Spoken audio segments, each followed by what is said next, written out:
എല്ലാവർക്കും നാടൻ ഫുഡിന്റെ മറ്റൊരു എപ്പിസോഡിലേക്ക് സ്വാഗതം. ഇന്ന് ഞാനിവിടെ കൂൺ വെച്ചിട്ടുള്ള വിഭവമാണ് തയ്യാറാക്കാൻ പോകുന്നത്. ഇത് ചിപ്പിക്കൂണാണ് കേട്ടോ. എനിക്ക് ഈ കൂൺ ലഭിച്ചിരിക്കുന്നത് എൻ്റെ സുഹൃത്തിന്റെ ഫാമായ ലീനാസ് മഷ്റൂം ഫാമിൽ നിന്നാണ്. ഇത് എറണാകുളം ജില്ലയിലെ പിറവത്തിനടുത്ത് പാഴൂർ എന്ന സ്ഥലത്താണ് സ്ഥിതി ചെയ്യുന്നത്.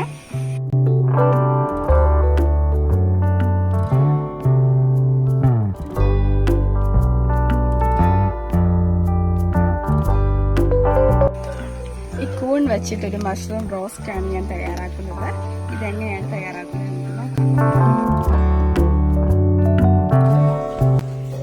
അപ്പൊ ഞാനിവിടെ കൂൺ 200 ഗ്രാം കൂണാണ് എടുത്തിരിക്കുന്നത്.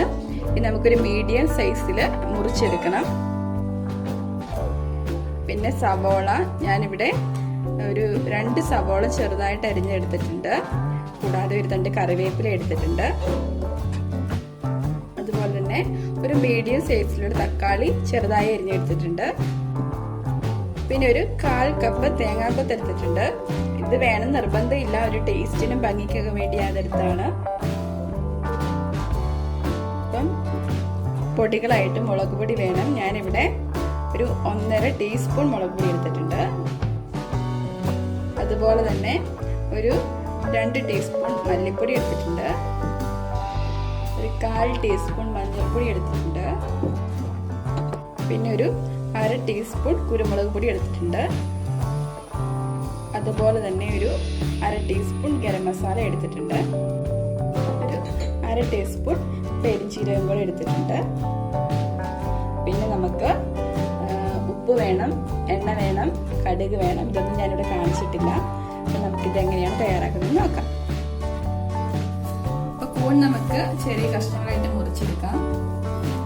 ഇത് വളരെ ഹൈജീനിക് ആയിട്ട് പാക്ക് ചെയ്താണ്.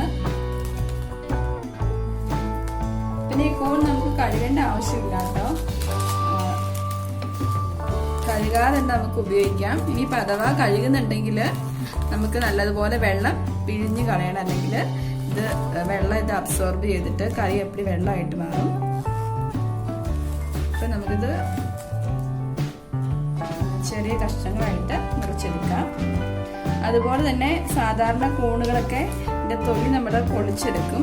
ഈ കൂണിന് തൊലി പൊളിക്കേണ്ട ആവശ്യമൊന്നുമില്ല. ഇത് ഡയറക്റ്റ് ആയിട്ട് നമുക്ക് ഉപയോഗിക്കാൻ പറ്റും.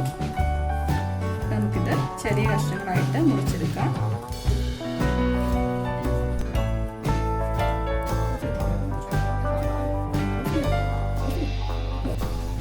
കൂൺ മുറിച്ചെടുത്തിട്ടുണ്ട്. കൈകൊണ്ട് തന്നെയാണ് ചെയ്യുന്നത്. ഒത്തിരി ചെറുതാക്കിയിട്ടില്ല. ഈ ഒരു മീഡിയം സൈസിലാണ് ചെയ്തെടുത്തിട്ടുള്ളത്. നമുക്ക് കറി ഉണ്ടാക്കാം. ഞാനിവിടെ ഒരു പാൻ വെച്ചിട്ടുണ്ട്. ഇത് ചൂടായി വന്നിട്ടുണ്ട്. അതിലേക്ക് നമുക്ക് കുറച്ച് എണ്ണ ഒഴിച്ചു കൊടുക്കാം.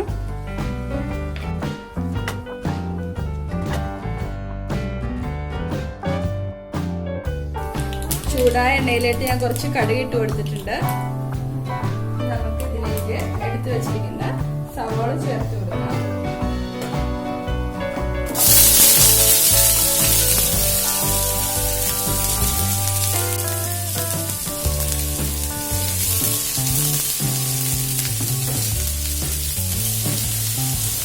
സവോള നല്ലതുപോലെ വഴറ്റിയെടുക്കണേ. നമ്മുടെ സവോളയുടെ കളറൊക്കെ മാറി ഒരു ഗോൾഡൻ കളറായിട്ടുണ്ട്. അപ്പൊ നമുക്ക് ഇതിലേക്ക് എടുത്തു വെച്ചിരിക്കുന്ന പൊടികളൊക്കെ ഇട്ട് കൊടുക്കാം.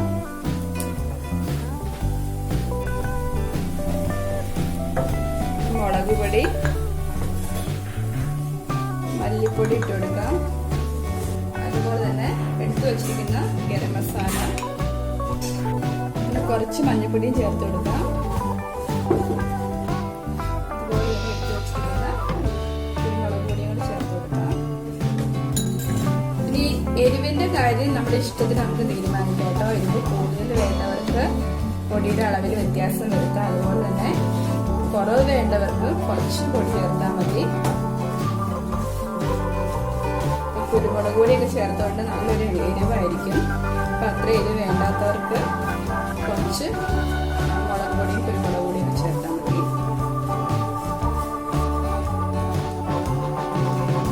പിന്നെ കുറച്ച് പെരിഞ്ചീരകം ഞാൻ ചതച്ചെടുത്തിട്ടുണ്ട് ചെറുതായിട്ട്. അതുപോലെ നമുക്ക് ചേർത്ത് കൊടുക്കാം.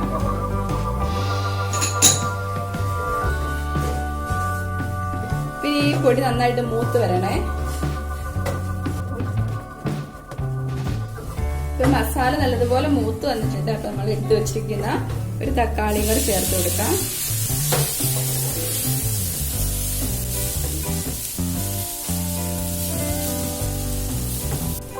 ഇപ്പൊ തക്കാളിയുടെ പച്ചമണം ഒക്കെ ഒന്ന് മാറി നന്നായിട്ട് വഴന്ന് വന്നിട്ടുണ്ട്. അപ്പൊ നമുക്ക് ഇതിലേക്ക് കൂൺ ചേർത്ത് കൊടുക്കാം.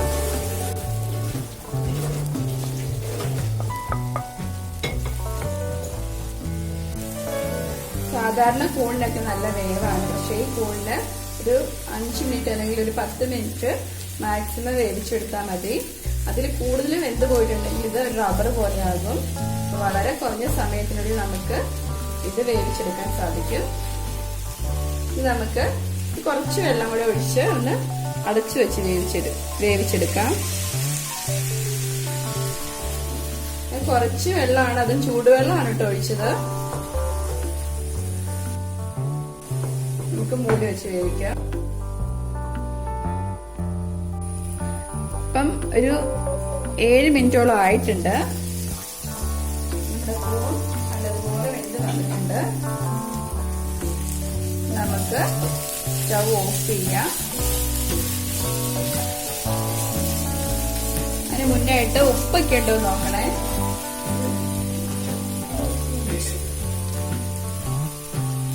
ഉപ്പൊക്കെ പാകത്തിനുണ്ട്. അപ്പൊ നമുക്ക് സ്റ്റൗ ഓഫ് ചെയ്തേക്കാം. അപ്പൊ നമുക്കിതൊരു സെർവിംഗ് ബൗളിലോട്ട് മാറ്റാം. നല്ല ടേസ്റ്റി ആയിട്ടുള്ള കൂൺ റോസ്റ്റ് ഇവിടെ റെഡി ആയിട്ടുണ്ട്. ഈ കൂന്തൽ റോസ്റ്റിന്റെ ഒക്കെ ടേസ്റ്റ് ആണ് കേട്ടോ എനിക്ക് തോന്നുന്നത്. നിങ്ങൾ എല്ലാവരും ഇത് വീട്ടിൽ ട്രൈ ചെയ്ത് നോക്കണം. ചപ്പാത്തിയുടെ കൂടെ ആണെങ്കിലും പൊറോട്ടയുടെ കൂടെ ആണെങ്കിലും ഒക്കെ കഴിക്കാൻ നല്ല ടേസ്റ്റ് ആണ് ഇതിന്. ഈ വീഡിയോ നിങ്ങൾക്ക് ഇഷ്ടമായിട്ടുണ്ടെങ്കിൽ ലൈക്ക് ചെയ്യാൻ മറക്കരുത്. അതോടെ നമ്മുടെ ചാനലിലെ മറ്റു റെസിപ്പികളും നിങ്ങൾക്ക് ലഭിക്കുന്നതിനായി ചാനൽ സബ്സ്ക്രൈബ് ചെയ്യാൻ മറക്കരുത്. കൂടാതെ തൊട്ടടുത്തുള്ള ബെൽ ഐക്കൺ കൂടി ക്ലിക്ക് ചെയ്യുകയും വേണം. വീണ്ടും മറ്റൊരു റെസിപ്പിയുമായി നമുക്ക് കാണാം. അതുവരേക്കും bye. Thank you. Take care.